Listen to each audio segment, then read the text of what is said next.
নমস্কার বন্ধুরা, সৌজন্য লাইফস্টাইলে আপনাদের অনেক স্বাগত।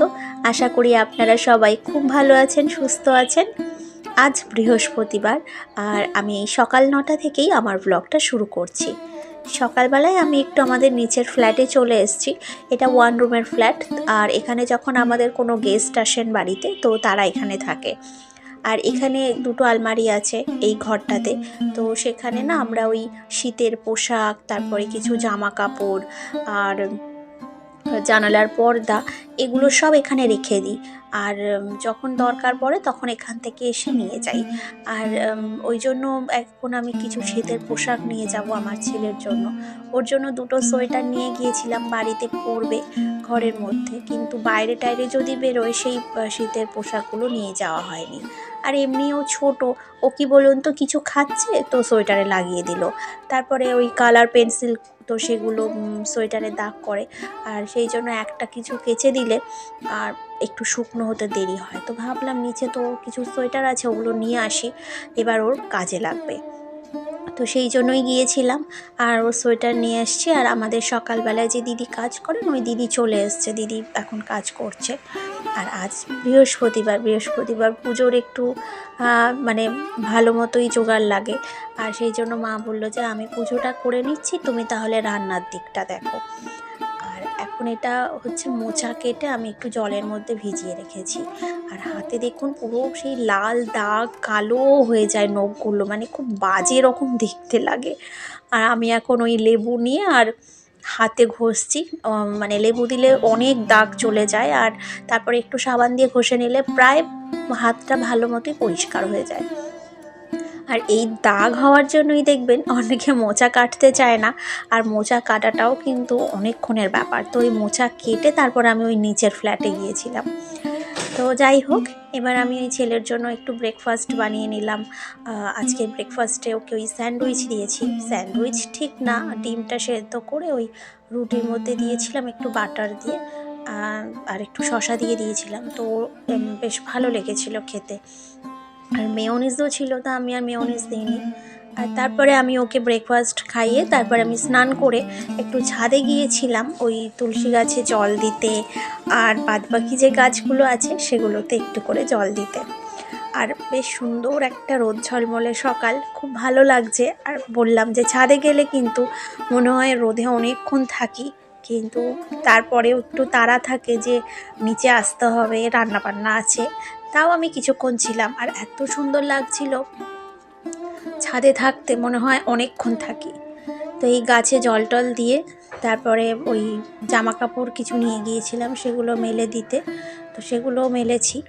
আর আমাদের দিদিও মানে ওই কালকের কিছু জামা কাপড় ছিল সেগুলো দিদি ওই রোদে শুকনো দিয়ে দিয়েছিল। তো সেগুলো এখন আমি হাত দিয়ে দেখলাম প্রায় অনেকটাই মানে পুরোপুরি শুকিয়ে গেছে। তো সেই জন্যই আমি একেবারে জামা কাপড়গুলো তুলে নিচে নিয়ে চলে আসব।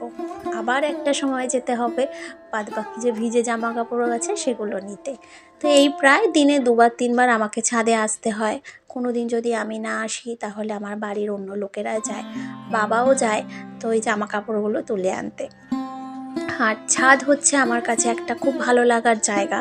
আমার ভীষণ ভালো লাগে এই ছাদে মাঝে মাঝে আসতে। ছাদ থেকে এখন আমি নিচে চলে এসেছি, আর এসে দেখলাম যে শাশুড়ি মায়ের পুজো হয়ে গেছে, এখন মা পাঁচালি পড়ছে।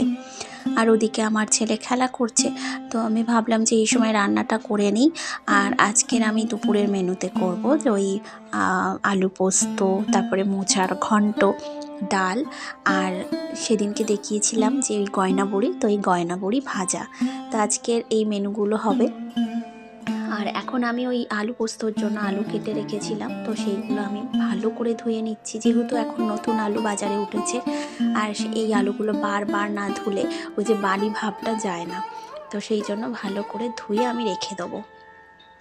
আর আমরা যারা বাড়ির বউ, মানে যারা গৃহবধূ, তারা দেখবেন বাড়ির এই সংসারের কাজকর্ম করতে করতেও তাদের কোথাও একটা মনে হয় যে আমরা যদি অন্য কিছু কাজ করতে পারতাম, যা মানে বাইরের কোনো চাকরি করতে পারতাম। বা অনেকে এখন আছে এই কোর্স করছে যাতে সে আগামী দিন কিছু সাফল্য লাভ করতে পারে। তো এই ইচ্ছাগুলো যদি বাড়ির অন্য মানুষরা সাপোর্ট না করে তাহলে কিন্তু তারা সাকসেস হতে পারে না। শুধু একটু দরকার সাপোর্ট। দেখবেন আপনি যদি আপনার বাড়ির বউদের একটু সাপোর্ট করেন তাহলে তারা কিন্তু তাদের ইচ্ছাটা পূরণ করতে পারে। আর সত্যি বলতে আমার বাড়িতে আমার শ্বশুর শাশুড়ি বলুন বা আমার হাজব্যান্ড, ও তো মানে আমাকে এটাই বলে যে তুমি কি করতে চাও বলো, তুমি সেটাই শেখো, তোমাকে সেটাই শেখাবো। মানে এই যে সাপোর্ট, এইটুকু করলেই কিন্তু আমরা সত্যি আমাদের ইচ্ছা পূরণ করতে পারি। আর কি বলুন তো, যদি আমরা যেসব কাজগুলো করি সেগুলোতে যদি প্রশংসা না করে বা ভালো না বলে তাহলে আমরা কোথাও একটা আমাদের মন খারাপ হয়ে যায়। এই প্রশংসাটাও কিন্তু খুব দরকার।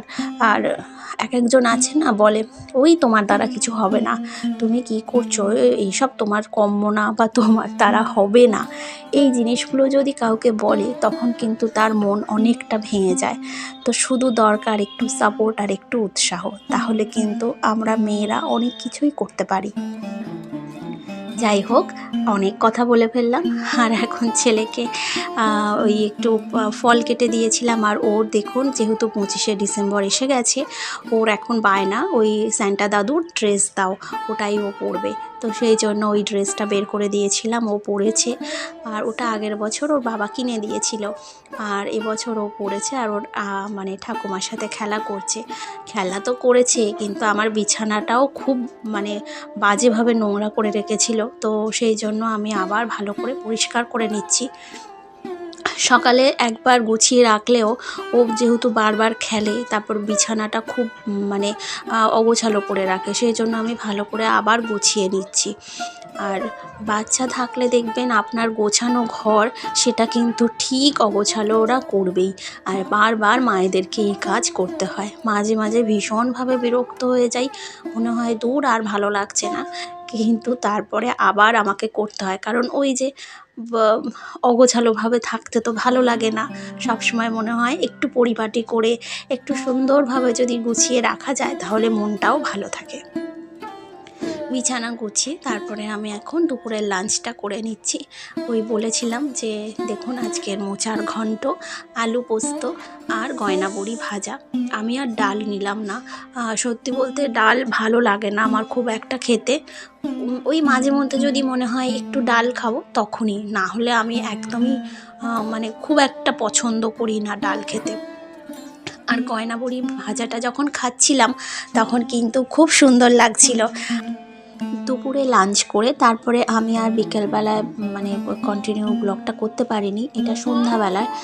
সন্ধ্যাবেলায় ছেলেকে একটু পড়াতে বসিয়েছিলাম। ও স্কুলে মক টেস্ট দেয়, তো যেহেতু এখন স্কুলে যায় না, তো সেই মক টেস্ট পেপারগুলো আমার হাতে পাঠিয়ে দেয়, তো সেগুলোই ওকে এখন করাচ্ছিলাম।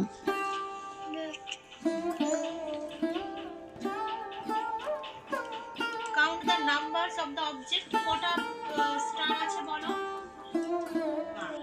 Where does penguin live? Penguin কোথায় থাকে?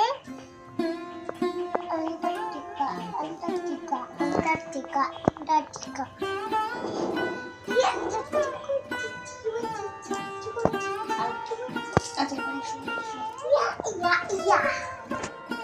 ছেলেকে পড়ানো হয়ে গেছে, আর সন্ধ্যাবেলায় আমাদের বাড়িতে কিছু আত্মীয় স্বজন এসেছিলো, তো তাদের সাথে খুব ভালোভাবে সময়টা কাটিয়েছি। খুব ভালোও লেগেছে সন্ধ্যাবেলায়। আর এখানে আমি চলে এসেছি বাসনগুলো মেজে নিতে। আসলে ওই দিদি, মানে যে দিদি কাজ করেন, ওই দিদি সন্ধ্যাবেলায় আর আসেনি, আর ওই জন্য বাসনগুলো মেজে নিচ্ছে। আর এখানে বাসনগুলো পড়ে থাকলে কি হয়, রাত্রিবেলার জন্য যে রান্নাটা করব সেটা করতে খুব অসুবিধা হয়, সেই জন্যই বাসনগুলো একটু মেজে রাখা আর কি। আর যারা মানে নতুন বন্ধু আমার চ্যানেলে, যারা আমার ভিডিও আপনারা প্রথম দেখছেন, তাদের যদি আমার এই ভিডিওটা ভালো লাগে তাহলে অবশ্যই কিন্তু আমার চ্যানেলটিকে সাবস্ক্রাইব করে আমার পাশে থাকবেন। আর যারা আমার চ্যানেলটিকে সাবস্ক্রাইব করেছেন সেই সব বন্ধুদের অসংখ্য ধন্যবাদ। আপনারা এইভাবেই আমার পাশে থাকুন। আপনারা যদি পাশে থাকেন তাহলে আমি কিন্তু আমার স্বপ্ন পূরণ করতে পারবো। আর এদিকে রাত্রের জন্য একটু ছাতুর পরোটা বানিয়ে নিচ্ছি আর একটা তরকারি বানাবো। তো আজকে তো রাত্রের জন্য খাবার এখানে আমি মানে আমাদের রাত্রের খাবার তৈরি করছি। আর আজকের ভিডিওটা আমি এখানেই শেষ করছি, আর বড় করলাম না। যদি ভালো লাগে তাহলে কিন্তু অবশ্যই সাবস্ক্রাইব করে দেবেন। আজ আসি।